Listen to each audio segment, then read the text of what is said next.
What's up YouTube? Barcode here. Today I'm bringing you another Dungeon Hunter Champions video. This video is going to be about keeping or selling runes. Gear. It's gear, guys. Why do I keep doing that? Anyway, this video is going to be about keeping and selling gear. It really just depends on where you are in the progress of the game of your farming. If you're in Elder Drake or Steel Widow, it really just depends on what floor you're farming. If you are super early game and you're starting to farm 4 or 5 and it's 100%, you really only want to keep the 5-star gear that drops. It does drop 5-star gear regularly, but if you're in the 4 to 5-star gear, like in floor 5 would drop, just keep the 5-star gear. If you're keeping 4-star gear, you're just slowing down your progress if you can farm it 100%. Once you get up to floor 7, you can keep the really good 5-star gear to help you progress. Probably legend type gear, which is the orange, but mainly focus on the rare 6-star runes that, every time I say runes I'm gonna slap myself. 6-star rare gear that drops in floor 7. That's when 6-star gear starts dropping, so make sure to focus on that. Really, if you're able to farm floor 10, don't save anything but 6-star gear. There is situations in where if it's not a shoulder piece or a glove or a bracer, if it's anything else and it's a 5-star legend gear, I would still keep it and then try to roll it out to a +6 to see what the substats roll into in that type of gear. But if you, for the shoulders, the gloves, and the bracers, you definitely only want to keep the percentages, which no flat stats in the main stat, just percentages. And depending on where you're at, if every substat doesn't have a percentage, you might want to sell that as well. Unless it's like one of the substats out of the 3 or 4 that is a flat, then you kind of want to roll that out as well to like a +6 or +9 just to see where it hits into the substats. Same thing goes for Steel Widow. Now, super early game, if you can only farm like floor 3, I would still farm floor 3 until you get at least 2 complete Adept sets. Because if you put Adept, say you have, you know, the helm, the necklace, and the chest piece of an Adept, and you get 1 4 or 5-star gear that's in a shoulder, bracer, or glove, you can still use that Adept set, and then you can go back to Elder Drake farming until you're ready for something like Steel Widow. Steel Widow definitely depends on what type of champs that you have summoned, because if it's really dependent on strippers and ongoing damage, so it really just depends. But again, floor 5, keep the 5-star gear only. Floor 7, 5-star legend gear, and then the rare 6 stars. And then floor 10, if you're able to floor 10, just keep the 6-star gear that drops, and then maybe the 5-star legend gear that drops in your chest, helm, and necklace, because otherwise you're just going to slow your progression down. You're going to waste gold on leveling up those 5-star percentage gears. It's just not worth it in the long run. I'm going to run some runs and just show you the gear that drops at the end and tell you if I want to keep it or sell it, and how I would recommend and my thought process on keeping it if it's something that's out of the ordinary. Okay, while I run some runs to see what gear drops to recommend to keep it or sell, I'm just going to go over my Steel Widow 10 team and my Elder Drake 10 team, what I currently use. Right now I'm using some OP characters. My RNG has been great to me recently. Water Siege Tower, 5 stars. He's a ongoing damage king with his ultimate, and if you have the cooldowns, it's just easier that way. I have him on Adept, so we can get that ongoing damage out a lot more. 2 Dark TKs, both 6-starred. Obviously the strip, the ongoing damage, the heal, they're just great champs, and I just use both of them. Water Snake Lady, obviously OGD Queen, besides Dark, but everybody knows not to run attack speed, right? And then OP Water Archangel, just for the lasers not to do anything. And if the lasers do get off, I usually have a disorient up from Water Siege, just like that, so it doesn't do much. And then my Dark TKs heal the whole team, because Water Siege and Water AA, they're all grouped up really. So this is my typical kind of team. It runs about 1 minute 25 to the lowest. It's been like 1:15. I'm okay with that. I just click auto and I'm good to go. So not a gear there. So let's get to the next one. So Elder Drake 10 team, I'm currently using, for me, these aren't recommendations for you, because obviously not everybody is able to pull every single champion that everyone else has. So I mean, I'm just showing you what I use. Water Siege Tower again. I'm using Mojo. This just gives me a more safe team just because of the defense buff. So I'm using Mojo. He is 4 stars, still survives, and if he does die, he dies because of the air phase, and that's because he's just low. So 2 Dark TKs again, and then Xenia. I'm currently leveling up. She's 5 stars, and I'm only leveling her up because I'm getting rid of Dark Dryad for the Ritual Summon eventually. And of course, Light Xenia is a great champ to level up. So I just never had, because I never pulled her, and my RNG on shards with her was horrible. I finally just actually summoned her, and then I didn't want to waste my energy on farming the Light Bull, because I just had better things to do. So yeah, so as you can see, 4-star Mojo, not awesome gear or anything, survives on that air, on the breath, so still capable of doing it as 4 stars. And then if I get enough dots off, which I won't, sometimes it dies before the air phase, but it doesn't. I got stunned a lot in the beginning, but still might die. Yep, still got it in the air phase. So minute 44, wish it could be faster. It could be if I took out maybe one of my Dark TKs and put in someone for the wave phase, because the wave phase is what slows me down. Common disc again, I can't get any gear to drop, so I can recommend what to do. Okay, here's your first example of what not to keep. Obviously, most players know not to keep flat stats as a primary stat on the bracers, gloves, and shoulders. However, some may not, surprisingly or not. So if it's a bracer, a glove, or shoulder, and you see in the primary stat right here, where I'm underlining with my mouse, these are all substats at the bottom. If you don't know, this is the primary stat. If it's ever a flat stat in bracers, gloves, or shoulders, sell it automatically, okay? In the chest, necklace, and helm, it's always going to be a primary stat. You won't ever get a percentage in that. So make sure to know what piece of equipment goes in which slot and what has percentages and what doesn't. Now, taking the recommendations that I told you about, where you are in progress in the game and what floor you're able to farm 100%, so take that into consideration. Don't look at the star level. I'm just going to explain what you would keep and what you would sell depending on those recommendations of which floor you farm.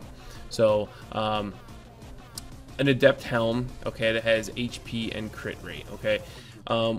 Currently, if you're lacking Adept and you need a lot of Adept, this is just a good thing to keep, just because it has percentages in your substats. It's got HP, it's got crit rate. Good for someone, you know, someone you need Adept on that is tanky. Okay. Mortal Helm like this, where it has percentages in the substats, you may want to keep it. Now, if it's mortal, obviously the bonus is the crit damage of 45%. So what I look for when mortal drops is I want to make sure it has crit rate on a substat, okay? So I personally would actually sell this because I'm looking for 6-star gear. If I wasn't, I probably may keep it and roll it out to a +9 to see what the substat is, the third substat that comes up. If it's not crit rate, then I would probably sell it, just because I want as much crit rate and substats so I can go crit damage as a primary stat into my glove piece, so that you can maximize your potential in a mortal set. So I would actually sell this. And this is definitely a helm, precise helm that you would want to keep. It's an accuracy set bonus, so obviously if you're putting precise on a champion, you are trying to get as much accuracy on the champ as possible. So anything like precise that you're trying to get a certain stat for, you definitely want that in a substat as well, so you can raise that substat, get the 20%, and then get also accuracy from the substat. Obviously these other two are great substats to have. This is great on some kind of tanky person that you need accuracy on, like a snake lady for example, that has HP, resistance, and accuracy, so that's definitely a keep. When you get gear that drop in any type of gear set, it could be, and this is Adept, but if it's any type of gear set, okay, and it has substats that don't really go together, such as, and when I say that, what I mean is like for a tank spec, or someone that you just want a lot of survivability, you're gonna want substats of HP, defense, resistance, and then, you know, maybe accuracy or whatever the case may be, move speed, attack speed, whatever the case, those go together. And then you have like the nuker type of substats that you want to be always have together, which is attack, crit damage, crit rate, attack speed.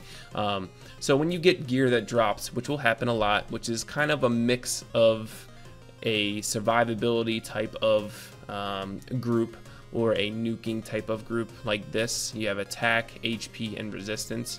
You want to roll it out to whatever color it is. So when I mean color, you know, orange is legend, purple is you know, what is it, rare, whatever, but blue, and then, you know, because legend will have 4 substats at the get-go, the purple will have 3, blue will have 2. Okay, so roll it out to that. So if it's a blue, roll it out to +6. If it's a purple, roll it out to +9.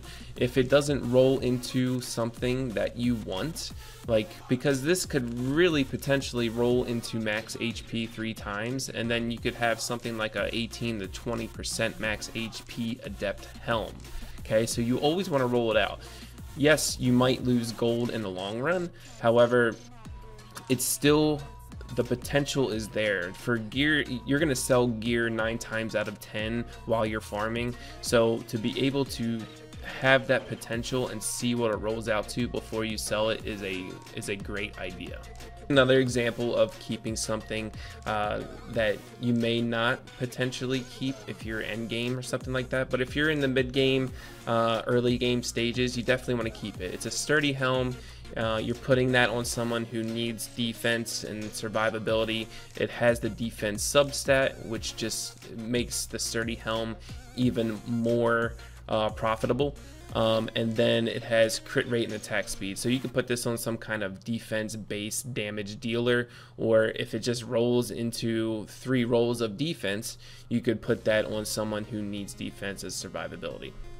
This Mortal Helm here is actually a sell for me as well. There's no crit rate, there's no attack percentage on a substat, and it's a purple Mortal Helm, so it has 3 substats, so to see its max potential you would need it a +9. And when you get to +9, and then you want to pretty much gamble on what that 4th substat's going to be, which you would want crit rate on it or attack percent. There's just so many different opportunities that it could roll into flat, it could roll into HP, resistance, defense, whatever. It's just a sell for me. It's got low substat percentages as well to start. You kind of want to look for like the +5 like in or +6 like in these examples here. But when you got like +3s and +4s, it's definitely a sell. This is a vampire helm. I would actually sell this personally, just because where I'm at in the game. But for some people, you might want to keep it.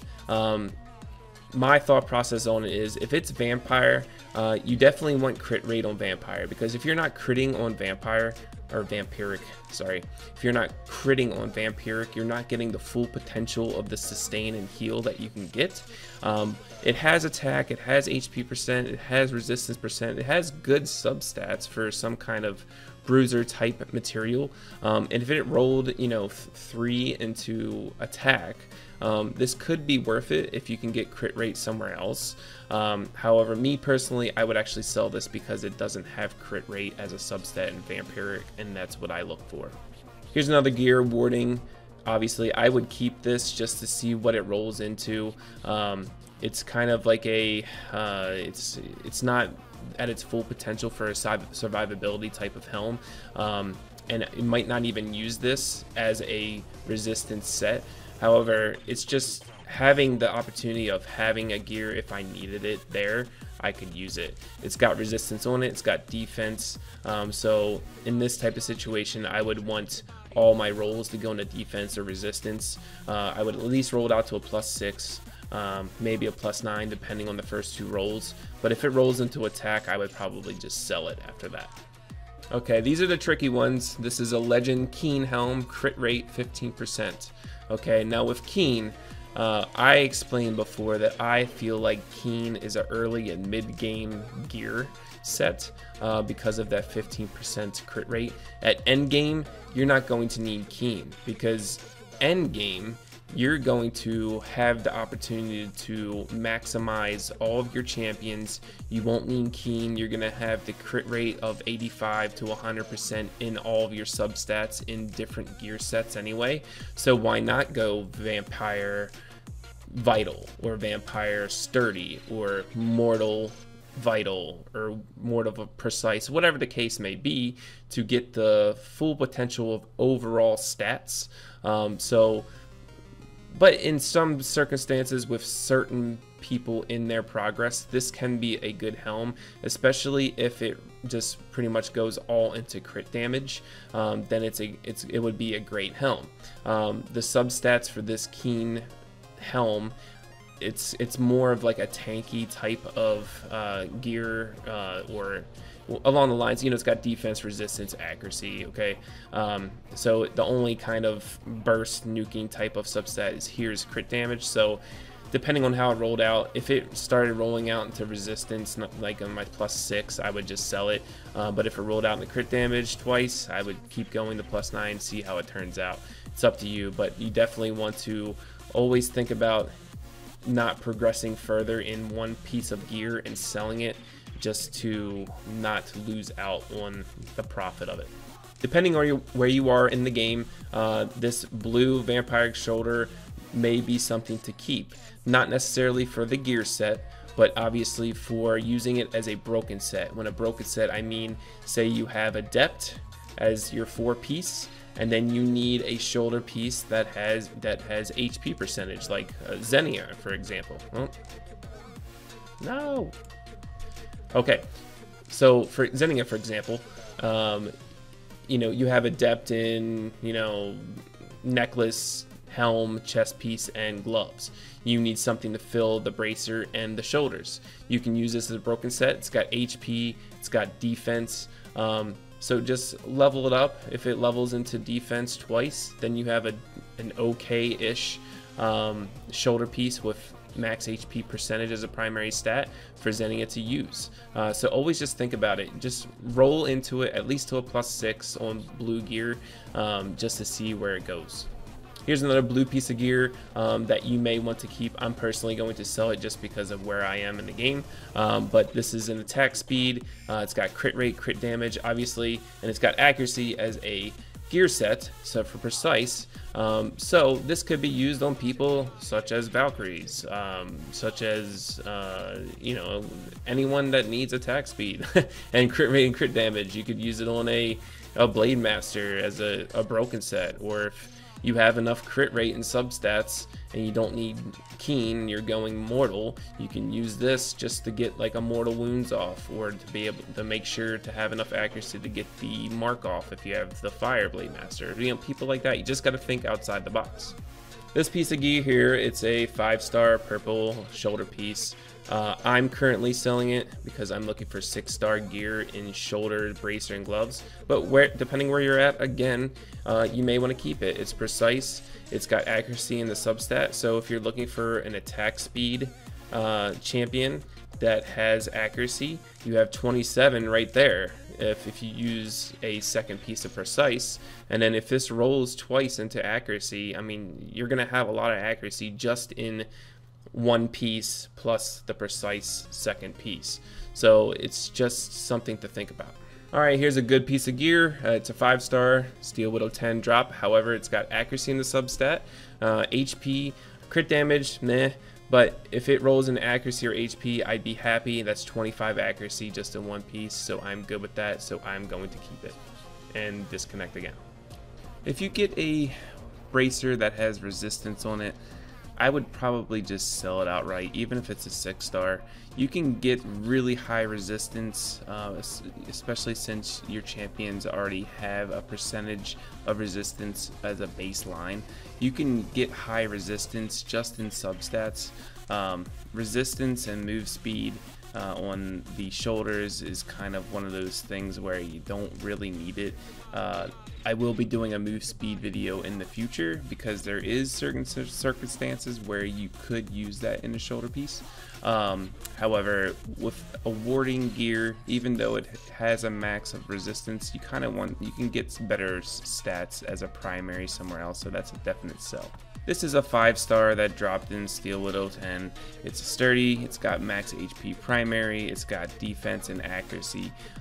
If it rolls in defense and accuracy, it could be pretty useful. End game wise, 5-star as a bracer with the percentage, definitely sell. Mid game, and early game, definitely a keep. Here's a 5-star Mortal for the crit damage, defense primary. It's got crit rate as a sub and resistance, which is good. If you build a defense based monster, you definitely want them to have high resistance since there is so much a defense break, lower defense in the game. So this can be a useful rune gear if you get the right subs. So if it goes in the crit rate and resistance in all 4, it could be a pretty decent rune if you're doing like a damage based defensive monster for crit damage. However, in this game so far, there's not many champs that do a ton of damage as defense based monsters. So currently I would sell it, but you could keep it for later to see if you could get the good substats into that. Mortal Helm, 5-star, so the primary doesn't matter. Crit rate and HP. If it rolls 2 crit rate, definitely keep. If it rolls max HP, I would sell it just because there's not a lot of monsters that have you would want to put Mortal with HP. Maybe the Archangels, but then again, you could do Adept or whatever the case may be. So it's situational with Mortal and HP. There is some monsters that have bonus damage based off of HP, like I said, the Archangels. However, it's just situational. I would definitely keep it just to see if you can get at least, oh, this is a 6-star by the way, I said 5-star. If you get 2 max crit rate rolls, definitely a keep. More 6-stars, sturdy, it's got accuracy, move speed. This, I would keep it just to get it to see if it can roll a +6 into both accuracy. If it doesn't, then sell. 6-star sturdy, it's got defense, definite keep. It's got accuracy, definite keep. Here's a 6-star helm, it's mortal, doesn't have crit rate on it, doesn't have crit damage, doesn't have attack. It's got defense and accuracy, kind of more of a support, tank build, so I would just sell that outright. A precise helm, it doesn't have accuracy in the subset, however, it does have crit rate. And whenever I see any piece of gear that is 6-star, has crit rate in the subs, I will definitely keep it. I want all the rolls to go into crit rate because you can use this as a broken set. Say this gets into 21 crit rate, that's alleviating half of a problem of a nuker's problem is critting. So definitely keep into at least to see if you can roll into crit rate both times. Thanks for tuning in, guys. Please like and subscribe. Tune into the next video. Should be coming up in the next couple days, just depending on my schedule for work. So thanks again, and peace out.